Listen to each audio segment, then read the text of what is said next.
Gas cylinder उपलब्धतेबाबत निर्माण झालेला संभ्रम दूर करण्यासाठी प्रशासनाकडून योग्य ती कार्यवाही करण्याची मागणी इचलकरंजीतील महाराष्ट्र नवनिर्माण सेनेनं केली आहे। घरगुती गॅस सिलेंडर वितरणाबाबतच्या वाढत्या तक्रारीच्या पार्श्वभूमीवर महाराष्ट्र नवनिर्माण सेनेच्या शिष्टमंडळानं प्रांताधिकारी दीपक शिंदे यांची भेट घेऊन चर्चा केली।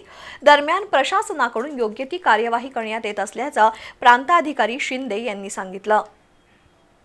आखाती देशातील युद्धाच्या पार्श्वभूमीवर घरगुती गॅस सिलेंडर वितरणाबाबत संभ्रम निर्माण झालाय।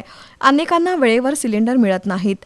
याबाबतच्या वाढत्या तक्रारीमुळे मनसेच्या शिष्टमंडळानं प्रांताधिकारी दीपक शिंदे यांची भेट घेतली।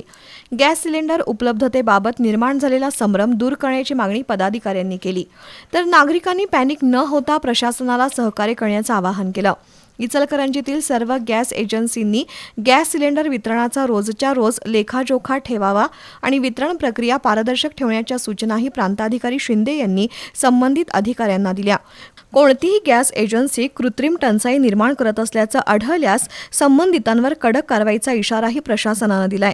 शिष्टमंडळात मनसेचे शहराध्यक्ष रवी गोंदकर, राजेंद्र निकम, प्रताप पाटील, नितीन कटके, अभिषेक सारडा, संदीप पवार, सौरभ चव्हाण, अनिल झाडबुके, श्रेया शेळके, आरती कांबळे यांच्यासह पदाधिकारी कार्यकर्त्यांचा समावेश होता।